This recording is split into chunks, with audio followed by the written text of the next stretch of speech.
Hi friends, flavour by Shiba ಚಾನೆಲ್ಗೆ ಸ್ವಾಗತ. ಇವತ್ತು ಒಂದು ಈವ್ನಿಂಗ್ ಸ್ನ್ಯಾಕ್ಸ್ ಮಾಡ್ತಾಯಿದ್ದೀನಿ. ಅದು ಹೇಗಿರುತ್ತೆ ಅಂದರೆ ಒಂದು ಚಿಕ್ಕ ಸಮೋಸ, ಸ್ಮಾಲ್ ಸೈಜ್ದು ಸಮೋಸ ಇದ್ದಂಗಿರುತ್ತೆ. ಬಟ್ ಆಗಿರುತ್ತೆ, ಕ್ರಿಸ್ಪಿ. ಆಮೇಲೆ ಒಳಗಡೆ ಒಂದು ಸ್ಪೈಸಿ, ಆ ಥರ ತುಂಬ ಚೆನ್ನಾಗಿರುತ್ತೆ. ಡೈಲಿ ನನ್ನ ವೀಡಿಯೋಸ್ನ ವಾಚ್ ಮಾಡಿ. ಹಾಗೆ ಯಾರಿನ್ನೂ ಸಬ್ಸ್ಕ್ರೈಬ್ ಮಾಡ್ಕೊಂಡಿಲ್ಲ ಅವ್ರು ದಯವಿಟ್ಟು ಮಾಡ್ಕೊಳ್ಳಿ. ಜೊತೆಗೆ ನಿಮ್ಮ ಫ್ರೆಂಡ್ಸ್ಗೆ ಶೇರ್ ಕೂಡ ಮಾಡಿ.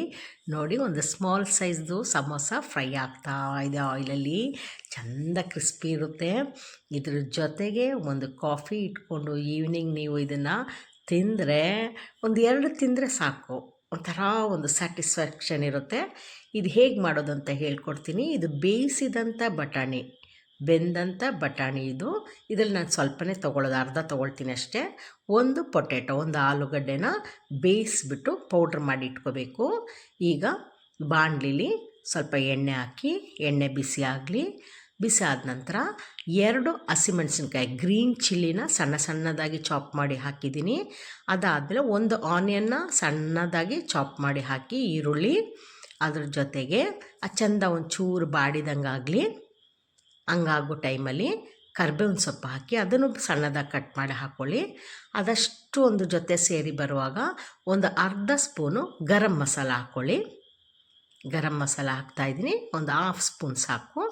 ಆಮೇಲೆ ಈ ಬೇಯಿಸಿದಂಥ ಬಟಾಣಿ ಹಾಕಿ, ಬೇಯಿಸಿದಂಥ ಬಟಾಣಿ ಸ್ವಲ್ಪ ಹಾಕ್ಬಿಟ್ಟು ಅದ್ರ ಜೊತೆಗೆ ಪೊಟ್ಯಾಟೋನ ಬೇಯಿಸಬೇಕು. ಅದನ್ನು ಚೆಂದ ಪೌಡ್ರ್ ಥರ ಮಾಡಿ ಅದನ್ನು ಹಾಕಿ ಎಲ್ಲ ಒಟ್ಟಿಗೆ ಸೇರಲಿ.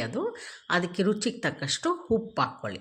ಉಪ್ಪು ಹಾಕಿ ಅದೆಲ್ಲ ಚೆಂದ ಮಿಕ್ಸ್ ಆದಮೇಲೆ ಅದಕ್ಕೆ ಕೊತ್ತಂಬರಿ ಸೊಪ್ಪು, ಸ್ಟವ್ ಆಫ್ ಮಾಡ್ಕೊಳ್ಳಿ. ಈಗ ಕೊತ್ತಂಬರಿ ಸೊಪ್ಪು ಮತ್ತು ಕ್ಯಾರೆಟ್, ತುರಿದಿರೋಂಥ ಕ್ಯಾರೆಟ್ ಹಾಕ್ಕೊಂಡು ಎಲ್ಲ ಚೆಂದ ಮಿಕ್ಸ್ ಮಾಡಿ, ಅದ್ರ ಜೊತೆಗೆ ಸ್ವಲ್ಪ ಚಾಟ್ ಮಸಾಲ ಹಾಕಿ. ಇದು ಆಪ್ಷನ್ ಇದ್ದರೆ ಹಾಕಿ, ಅದರ್ವೈಸ್ ಬೇಡ. ಬಟ್ ಚೆನ್ನಾಗಿರುತ್ತೆ ಚಾಟ್ ಮಸಾಲ ಹಾಕಿದ್ರೆ. ಅದೆಲ್ಲ ಚೆಂದ ಮಿಕ್ಸ್ ಮಾಡಿ ಒಂದು ಬೌಲ್ಗೆ ಹಾಕಿ ರೆಡಿ ಮಾಡಿ ಇಟ್ಕೊಳ್ಳಿ, ಆಯಿತಾ.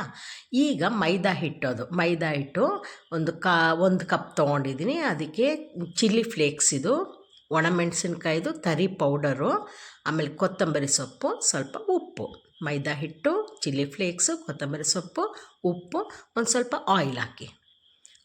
ಆಯಿಲ್ ಹಾಕ್ಬಿಟ್ಟು ಅದನ್ನು ಮಿಕ್ಸ್ ಮಾಡ್ಕೊಳ್ಬೇಕು.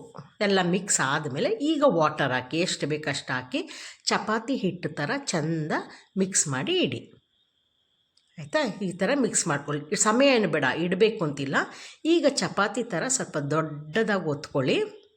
ಆಮೇಲೆ ಈಸಿ, ಬೇಗ ಬೇಗ ಅದು ಇದಾಗುತ್ತೆ, ಒತ್ತುವಾಗ ರಿಸ್ಕ್ ಆಗೋಲ್ಲ. ಯಾವುದಾದೊಂದು ಟಿಫನ್ ಬಾಕ್ಸ್ ಮುಚ್ಚಳ ಅಥವಾ ರೌಂಡ್ ಶೇಪಲ್ಲಿ ಏನಿದೆಯೋ ಅದರಲ್ಲಿ ಈ ಥರ ರೌಂಡ್ ಮಾಡಿ ತಗೊಳ್ಳಿ, ಆಯಿತಾ.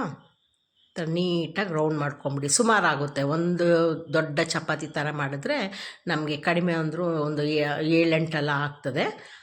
ಆ ರೌಂಡ್ ನೀಟಾಗಿ ರೌಂಡ್ ಬಂದಿರುತ್ತೆ ನೋಡಿ. ಈಗ ಅದನ್ನು ಒಂದೊಂದೇ ತೆಗೆದ್ಬಿಟ್ಟು ಅದರೊಳಗಡೆ ನಾವು ಎಲ್ಲ ರೆಡಿ ಮಾಡಿ ಇಟ್ಕೊಂಡಿದ್ವಲ್ಲ, ಪೊಟೆಟೊ ಮತ್ತು ಬಟಾಣಿ ಅದೆಲ್ಲ ರೆಡಿ ಮಾಡಿದ್ವಲ್ಲ, ಅದನ್ನ ಈ ಥರ ಪ್ರೆಸ್ ಮಾಡ್ಕೊಳ್ಳಿ. 4 ಆ್ಯಂಗಲಲ್ಲೂ ಪ್ರೆಸ್ ಮಾಡಿ ಇಟ್ಕೊಳ್ಬೋದು, ಇಲ್ಲಾಂದರೆ 3 ಆ್ಯಂಗಲಲ್ಲೂ ಮಾಡ್ಬೋದು. ನಿಮ್ಗೆ ಯಾವುದು ಈಸಿ ಅದನ್ನು ಮಾಡಿ. ಈ ಶೇಪ್ ಈ ಥರ ಇರುತ್ತೆ ನೋಡಿ, ಇದು ಚೆಂದ ಮಕ್ಕಳಿಗೆ ತಿನ್ನಲಿಕ್ಕೆ ಖುಷಿ ಅನಿಸುತ್ತೆ. ಆಮೇಲೆ ಸಮೋಸ ದೊಡ್ಡ ಸೈಜ್ ಆದರೆ ಒಂದು ಇಡೀ ತಿನ್ನಲಿಕ್ಕಾಗಲ್ಲ. ಇದು ಚಿಕ್ಕದಾಗುವಾಗ ಒಂಥರ ಚೆನ್ನಾಗಿ ಅನಿಸುತ್ತೆ ತಿನ್ನಲಿಕ್ಕೆ, ನೋಡಲಿಕ್ಕೆ ಚೆಂದ, ತಿನ್ನಲಿಕ್ಕೂ ಈಸಿ. ಹಾಗಾಗಿ ಇದು ನಿಮಗೆ ಈವ್ನಿಂಗ್ ಸ್ನ್ಯಾಕ್ಸ್ಗೆ ತುಂಬ ಚೆನ್ನಾಗಿರುತ್ತೆ. ಆಮೇಲೆ ಯಾರಾದರೂ ಗೆಸ್ಟ್ ಬರುವಾಗಲೂ ಅಷ್ಟೇ ಇದೆಲ್ಲ ರೆಡಿ ಮಾಡಿ ಇಟ್ಕೊಂಡಿರಿ. ಬಂದ ತಕ್ಷಣ ಅದು ಎಣ್ಣೆ ಆಯಿಲ್ ಇಡೋದು ಯಾವಾಗಲೂ ಅಷ್ಟೇ. ಏನಾದರೂ ಮಾಡೋಕೆ ಫಸ್ಟ್ ಎಣ್ಣೆ ಇಟ್ಬಿಡಿ ಬಾಣಲಿಲಿ, ಅದು ಬಿಸಿ ಆಗ್ತಾ ಇರುತ್ತೆ. ಸಿಮ್ಮಲ್ಲಿ ಇಟ್ಟಿರಿ ಸ್ಟವ್ನ, ಬಿಸಿ ಆಗ್ತಾ ಇರುತ್ತೆ. ಅಷ್ಟರಲ್ಲಿ ಇದೆಲ್ಲ ಪ್ರಿಪೇರ್ ಮಾಡ್ಕೊಂಬಿಡ್ಬೋದು. ಮಾಡಿ ರೆಡಿ ಮಾಡಿದ ತಕ್ಷಣ ಬೇಗ ಅವ್ರಿಗೆ ಒಂದು ಸೈಡ್ ಕಾಫಿ ಮಾಡಿದ್ರೆ ಒಂದು ಸೈಡ್ ಇದನ್ನು ಫ್ರೈ ಮಾಡಿ ಕೊಡ್ಬೋದು. ಇದೆಲ್ಲ ಒಂದು ರೀತಿ ಈಸಿ ಟಿಪ್ಸ್ಗಳಷ್ಟೇ. ಆಮೇಲೆ ಆಯಿಲ್ ಇಡಿ. ಆಯಿಲ್ ನಾನು ಇಟ್ಬಿಟ್ಟಿದ್ದೀನಿ ಆಲ್ರೆಡಿ, ಅದು ಚೆಂದ ಬಿಸಿಯಾಗಿದೆ. ನಿಮ್ಗೆ ಹೇಳ್ದಂಗೆ ನಾನು ಮಾಡಿದ್ದೀನಿ.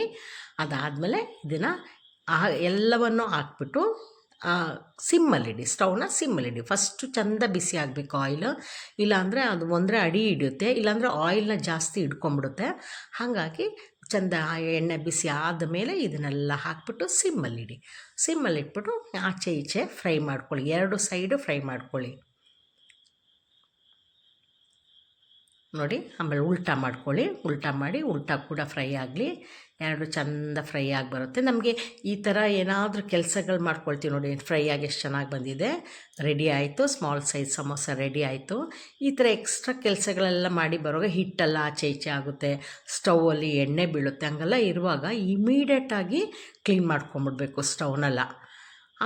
ಅದು ಕೂಡ ಟಿಪ್ಸೇ. ಅವಾಗೇನು ಗೊತ್ತಾ, ನೆಕ್ಸ್ಟ್ ನಮಗೆ ಕೆಲಸ ಇರೋದಿಲ್ಲ, ಮತ್ತು ನೀಟ್ ವರ್ಕ್ ಅನಿಸುತ್ತೆ. ಒಂದು ಕುಕ್ಕಿಂಗ್ ಮಾಡಿ ಹೊರಗೆ ಬಂದರೆ ಸ್ಟವ್ ಈ ಥರ ನೀಟಾಗಿರಬೇಕು, ನಮಗೆ ಖುಷಿ ಅದು. ಮತ್ತೆ ಇನ್ನೊಂದು ಸಲ ಕುಕ್ಕಿಂಗ್ ಮಾಡೋಣ ಅಂತ ಅನಿಸುತ್ತೆ. ಓಕೆ, ಈಗ ಸಮೋಸದೊಂದಿಗೆ ನಿಮ್ಮನ್ನ ಮೀಟ್ ಮಾಡಿದ್ದೀನಿ. ನೆಕ್ಸ್ಟ್ ವೀಡಿಯೋದಕ್ಕೆ ಕಾಯ್ತಾ ಇರಿ. ಒಂದು ಸೂಪರಾಗಿರೋ ಒಂದು ಫಿಶ್ ಕರಿ ಮಾಡ್ತಾಯಿದ್ದೀನಿ. ನೆಕ್ಸ್ಟ್ ವೀಡಿಯೋದಲ್ಲಿ ನಮಗೆ ಮೀಟ್ ಮಾಡೋಣ. ಅಲ್ಲಿವರೆಗೂ take care, bye, thank you.